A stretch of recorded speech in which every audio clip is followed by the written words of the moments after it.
Supreme court से जुड़े अहम मामलात और उसमें आज जस्टिस मुनीब अख्तर का रजिस्ट्रार सुप्रीम कोर्ट को ख़त इंतहाई अहमियत का हामिल है। इसी पर हम बात करेंगे। प्रोग्राम में ज्वाइन करें हैं senior court reporter Adeel Sarfaraz. Adeel, पहले शायद चीज़ें इतनी ओपन नहीं थी जितनी अब हम देख रहे हैं कि ओपन हो रही हैं। पहले जस्टिस मंसूर अली शाह ने ख़त लिखा, चीफ जस्टिस ने उस ख़त का जवाब दिया और आज जस्टिस मुनीब अख्तर का ये ख़त। मामलात अब किस जानिब जाते दिखाई दे रहे हैं?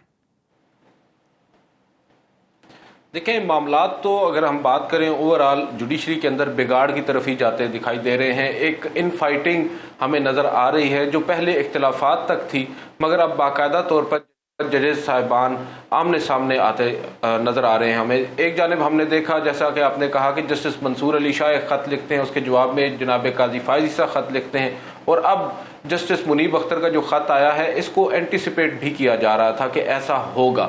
गो के जस्टिस मुनीब अख्तर के हवाले से बहुत से जो कानूनी माहिरीन है वो ये समझते हैं कि आज उन्होंने काफ़ी हद तक ग्रेसफुली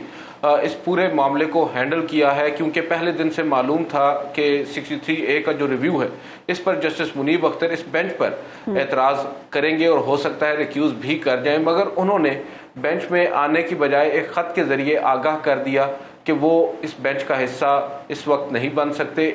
अच्छा, मुनीब अख्तर साहब ने एक खत जो खत लिखा है उसमें ये भी लिखा है कि एडहॉक जज को शामिल किया गया और इस मामले में कुछ चीजें तय हो चुकी थी पहले जुलाई में ही। जी बिल्कुल, जब एडहॉक जजेस की अपॉइंटमेंट हुई थी, आपको याद होगा जस्टिस मुनीब अख्तर ने उस वक्त भी एतराज़ आयद किया था। इवन जस्टिस मंसूर अली शाह भी उनके साथ ऑन बोर्ड थे। उसके बाद फिर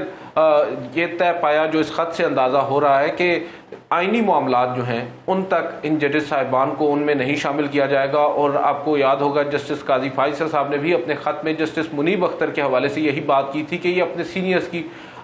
जो उनका एहतराम है वो नहीं करते और उन्हें अहम बेंचेस में शामिल करने की मुखालफत करते हैं, इसी वजह से इन्हें कमेटी से भी बाहर किया। वो अलग बात है कि जस्टिस मुनीब अख्तर और जस्टिस मंसूर अली शाह दोनों जजेस साहिबान की जब मुतफ़िका राय होती थी तभी जस्टिस काजी फायज़ ईसा माइनॉरिटी में जाते थे और एडहॉक जजेस को फिर अहम केसेस नहीं मिलते थे। अब क्योंकि कॉन्स्टिट्यूशन चेंज हो गई है, उसकी कंपोजिशन चेंज हो गई है कमेटी की, तो चीफ जस्टिस ने एडहॉक जज को शामिल किया है। उस पर अब जस्टिस मुनीब अख्तर ये कहते हैं कि अव्वल तो हमने ये तय कर लिया था कि एडहॉक जज को शामिल नहीं होना चाहिए, दूसरी जानिब वो रिटायर हो चुके थे और उनको आप दोबारा लाए हैं। इसके ऊपर उन्होंने जो आइन का आर्टिकल 182 है उसकी भी उसके खिलाफ वर्जी करार दिया है उनकी इस बेंच में शमूलियत को। और साथ साथ जो सबसे बड़ी चीज़ है हबीब साहब जो इस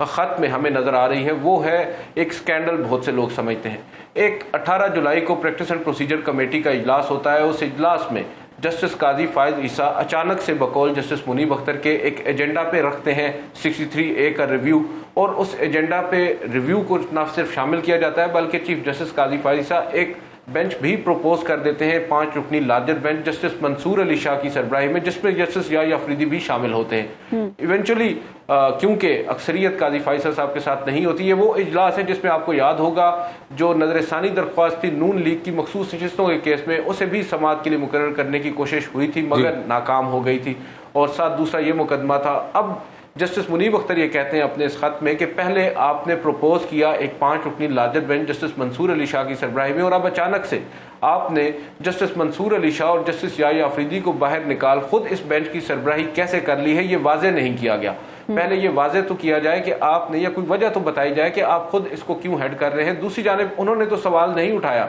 मगर कानूनी हल्के ये सवाल जरूर उठा रहे हैं मफादात के टकराव का, कि क्या चीफ जस्टिस काजी फायज़ ईसा को ये मुकदमा सुनना चाहिए, जिसके इवेंचुअली बहुत से लोग समझते हैं कि बेनिफिशरी काजी फायज़ ईसा साहब भी होंगे, क्योंकि ये मुकदमा इस वक्त डायरेक्टली लिंक्ड है आइनी पैकेज से या आइनी तरमीम से या जुडिशल पैकेज से, जिसमें बहुत से लोग समझते हैं कि जस्टिस काजी फायज़ ईसा जो हैं वो हो सकता है फेडरल कॉन्स्टिट्यूशनल कोर्ट को भी आइंदा आने वाले दिनों में लीड करें। तो इस तमाम तर सिनेरियो में अगर हम देखें तो इस खत में बहुत सी ऐसी बातें हैं जो बड़े नपे तोले अंदाज में। तो अदील, इस सारी सिचुएशन में कल आप देख रहे हैं कि जिस तरह से चीफ जस्टिस ने कहा कि अगर जस्टिस मुनीब नहीं भी शामिल होंगे तो कल हम जो भी दस्तयाब जज होंगे उनके साथ इस बेंच में हम कल समाअत करेंगे, क्या फिर आप कल सिचुएशन देख रहे हैं, कल क्या हो सकता है?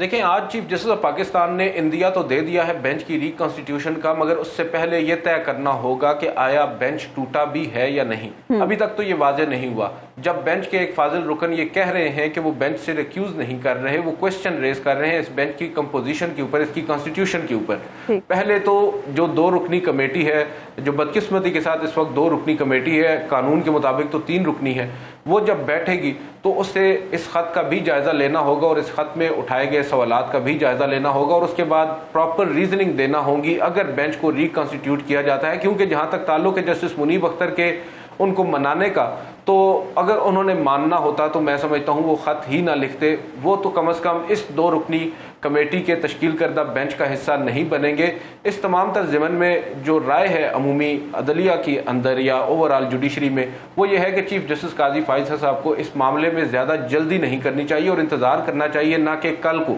وہ ایک نیا بینچ تشکیل دے دیں، یا نیا بینچ تشکیل نہ بھی دیں، بس جسٹس منیب اختر کو ریپلیس کر دیں کسی بھی اور سپریم کورٹ کے جج کے ساتھ اور کل کو ہی اس مقدمے کو نمٹا دیں، تو اس سے اس مقدمے کے اوپر اور اس مقدمے کے نتیجے میں ہونے والے فیصلے کے اوپر بہت سے سوالات اٹھیں گے۔ اچھا، آج ہم نے دیکھا کہ پی ٹی آئی کے جو وکیل ہیں علی ظفر صاحب، انہوں نے بھی اعتراض اٹھایا بینچ کی تشکیل پہ، اور ان کا اعتراض بھی کمیٹی کے حوالے سے تھا کہ اس کمیٹی کا بنا ہوا بینچ قانونی نہیں ہے۔ تو کیا آگے چل کے آپ کو ایسا لگتا ہے کہ پی ٹی آئی بھی اس سے وڈرا کر جائے کہ جناب ہم بھی بائیک آؤٹ کر رہے ہیں؟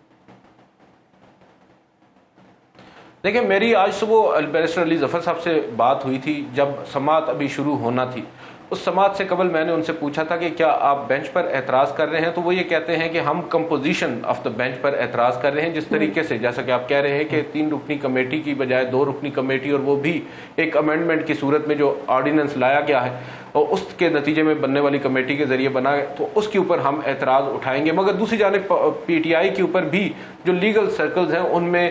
یہ تنقید ضرور ہو رہی ہے کہ وہ ٹو سم ایکسٹینٹ ویلیڈیٹ کروانا چاہ رہے ہیں اس اپنی کچھ غلطیوں کی وجہ سے اس قانون کو، یا اس جو بھی ایک پریکٹس اینڈ پروسیجر آرڈیننس آیا ہے اس کو، اگر سپریم کورٹ اپنے آگے چل کر لارجر بینچ جو ہے اس حوالے سے کوئی آبزرویشن ہی دے دیتی ہے، تو پاکستان تحریک انصاف کا یہ اعتراض ان کو کافی مہنگا پڑ سکتا ہے، کیونکہ جب سپیریئر کورٹ ہی ایک آبزرویشن دے دے ایک آرڈیننس کے اوپر اور اس کی توثیق کر دے، تو بہت سی مشکلات بڑھ سکتی ہیں۔ بہرحال دوسری جانب وہ یہ سمجھتے ہیں کہ نہ صرف یہ جو بینچ اس وقت قائم ہے اس کے اوپر انہیں اعتراض ہے، بلکہ دوسری جانب وہ یہ کہتے ہیں کہ اب جیسا کہ چیف جسٹس قاضی فائز صاحب نے کہا کہ 2 ججز پر مشتمل کمیٹی بینچ کو ریکنسٹیٹیوٹ بھی کر سکتی ہے اگر جسٹس منیب اختر آگے بھی اس بینچ کا حصہ نہ بنے۔ تو جو پی ٹی آئی ہے وہ یہ کہتی ہے، بالخصوص یہ بانی پی ٹی آئی کی جانب سے علی ظفر صاحب پیش ہوئے، انہوں نے کہا کہ ہمارا موقف یہ ہے کہ 2 رکنی کمیٹی اس کے اوپر بینچ کانسٹیٹیوٹ ہی نہیں کر سکتی، اس کو دوبارہ سے بحال کیا جائے جو پہلے والی کمیٹی تھی۔